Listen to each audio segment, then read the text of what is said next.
Hola, soy Rebeca Mata de Funam y te voy a hablar sobre las creencias celtas y la cristianización en Galicia. La zona que conocemos como Galicia, España, estuvo habitada por diversos pueblos desde tiempos prehistóricos. Los celtas llegaron en el siglo IV a.C. y los romanos ocuparon el territorio en el año 183 a.C., dejando una organización territorial, un idioma y una nueva religión. A la caída de los romanos llegaron los suevos en el siglo V y aceptaron el sistema administrativo romano. Un siglo después, bajo la influencia de San Martín de Braga, se hicieron católicos. Los visigodos llegaron en el siglo VIII, en 711 los árabes conquistaron el territorio, en 714 don Pelayo, rey de Asturias, inició la reconquista.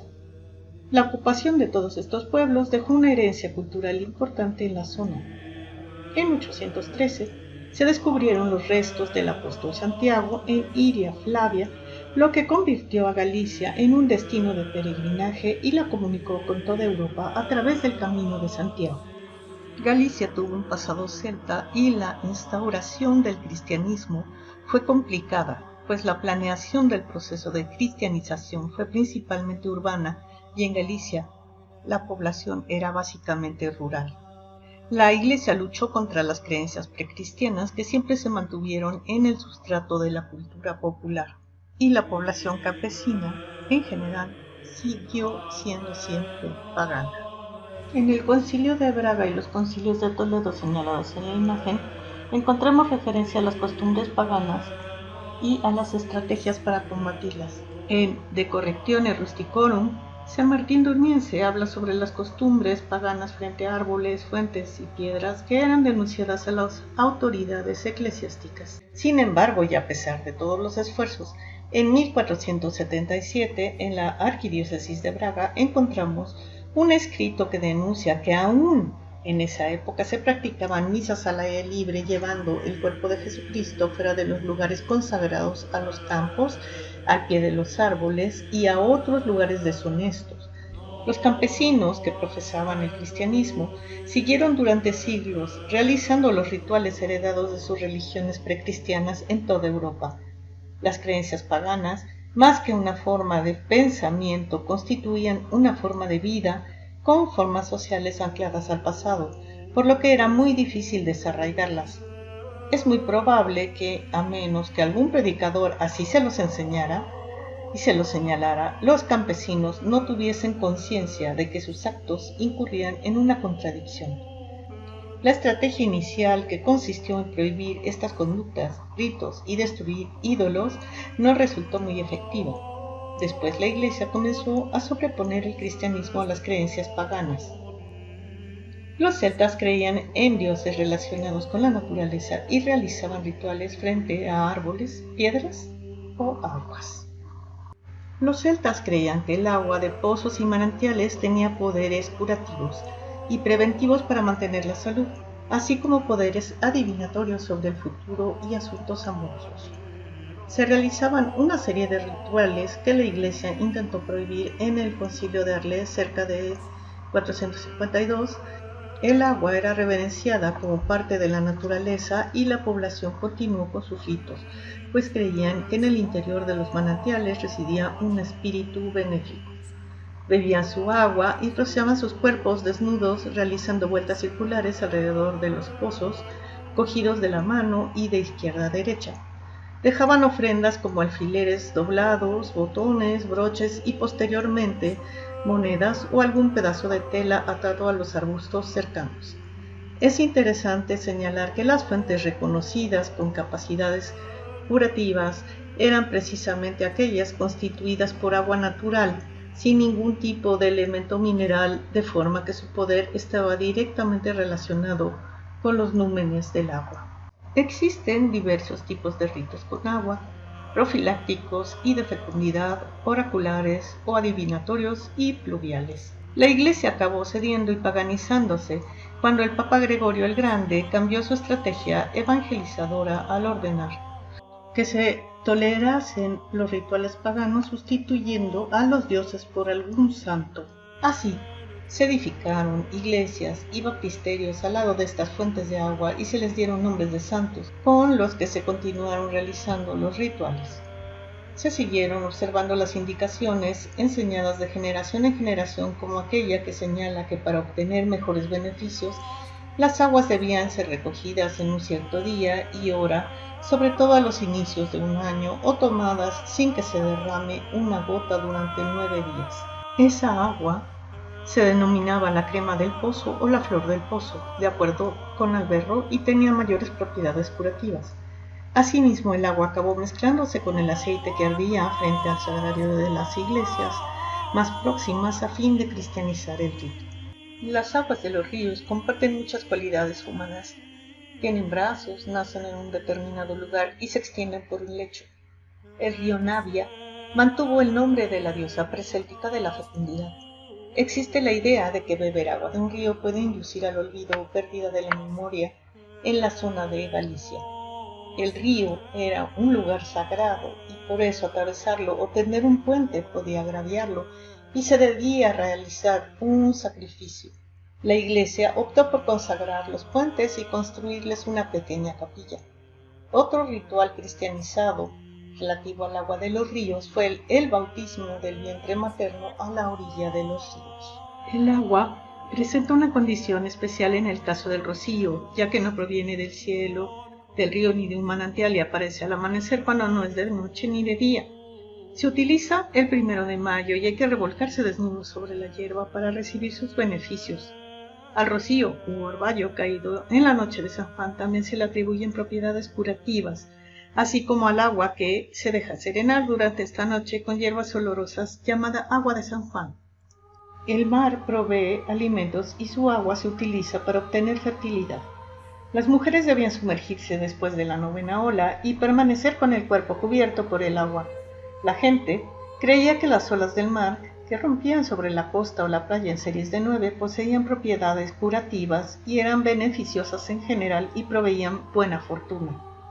Cabe agregar que se construyeron iglesias o ermitas en algunos promontorios gallegos, por ejemplo, la ermita del siglo XIII en la playa de Lanzada, donde se sigue practicando el mismo rito de las 9 olas actualmente. Entre las ceremonias para pedir lluvia tenemos aquellas en que se sumergen objetos piadosos o imágenes pertenecientes a la religión cristiana que tomaron el lugar de los ídolos paganos. Existen los santos hidróforos que atraen el agua, como Santa Mariña, San Bartolomé, San Pedro, San Cristóbal, San Lorenzo, Santiago el Mayor, San Miguel y la Virgen María, porque están relacionados con este elemento o fueron martirizados con fuego. En el caso de San Bartolomé se encuentra vinculado con las dolencias de la piel, pero también se le asocia con el agua. Es interesante cómo se despliegan las fechas de las celebraciones de estos santos durante el año en momentos en que las lluvias son necesarias para la agricultura. Estos santos muchas veces son llevados en procesión hasta el río donde los fieles los bañan o al menos los rocían con agua y les lavan el rostro. El culto a las piedras fue muy importante.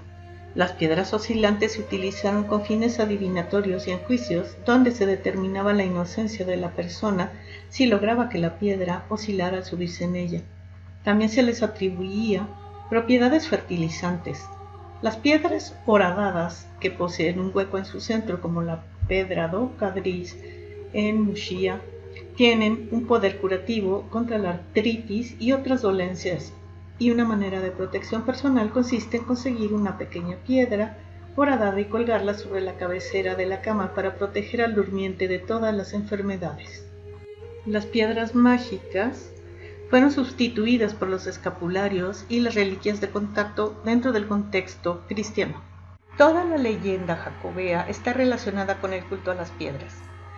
En el Códice Calixtino se mencionan algunas de las creencias sobre la navegación del apóstol. Algunos creían que había navegado sentado en un pedrusco, otros que la piedra venía dentro de la nave, pero en el códice el mismo Papa Calixto afirma haber visto la piedra.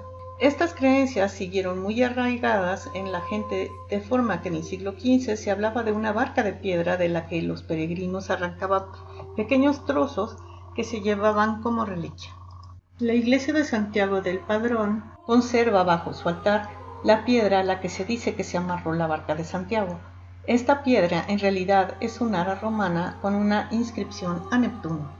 Los celtas celebraban fiestas en los solsticios y los equinoccios, así como en las fiestas llamadas de media estación, 1 de febrero, 1 de mayo, 1 de agosto y 1 de noviembre. La primera fecha importante que tenemos es la de Imbolc, que se celebra al acercarse la primavera y se encuentra identificada con la diosa madre Brigitte, protectora de las mujeres durante el parto, relacionada con la fertilidad de la gente y los ganados, y se cristianizó como la fiesta de Santa Brígida. Beltaine marca el inicio del verano en mayo y se celebra prendiendo hogueras cuyas cenizas eran esparcidas por la tierra. Lugnasad se celebra en agosto y conmemora la boda del dios Lugh, el comienzo de la cosecha y la maduración de las primeras frutas. En este caso tenemos muy cercana la celebración de la Asunción de la Virgen el 15 de agosto. Samhain o Samaín marcaba el final de la cosecha y el cierre y principio del año, es decir, era una fecha de transición de un ciclo a otro. También era una festividad donde se podía tener contacto con los muertos, a quienes se les permitía regresar durante un breve lapso. Muchos templos se construyeron sobre sitios sagrados celtas con orientaciones astronómicas específicas y nombraré algunos a continuación. El emplazamiento, por ejemplo, de Santiago de Compostela no fue elegido al azar. Es la consecuencia de una estratégica posición respecto al Pico Sacro, lo que denota el origen pagano y el culto astronómico de Santiago de Compostela. En Santiaguiño de Peña se construyó una iglesia junto a una fuente a la que se le atribuyen cualidades curativas, donde también hay un conjunto de piedras de granito. Sobre ellas está colocada una imagen de Santiago. Se creía que el santo se había escondido entre las piedras y con su báculo había hecho brotar la fuente. En el interior de esta iglesia se representa a Santiago bautizando a la reina Lupa. Aquí claramente tenemos elementos pertenecientes a diferentes cultos reunidos, donde el cristianismo se impone sobre la religión pagana. El santuario de Viche da Barca se encuentra en Murcia, a la orilla del mar en Finisterre, que se creía que era el fin del mundo. El apóstol predicaba que por aquellos lugares, con poco éxito, destruyó un altar de adoración al sol. Entonces vio acercarse una barca de piedra con la Virgen que venía para animarlo. La barca quedó allí en 3 partes, la vela, el timón y el casco, que aún hoy en día se veneran. La mayor de ellas es una piedra oscilatoria conocida como a pedra de Avalar. La que corresponde a la vela de la nave posee capacidades curativas y de fertilidad. Este santuario tiene una doble orientación y es interesante ver que se están uniendo una figura masculina y una femenina. No solo Santiago y la Virgen han navegado en barcas de piedra, según las leyendas, también lo hizo San Andrés en Teixido. En la imagen tenemos la barca de San Andrés que volcó.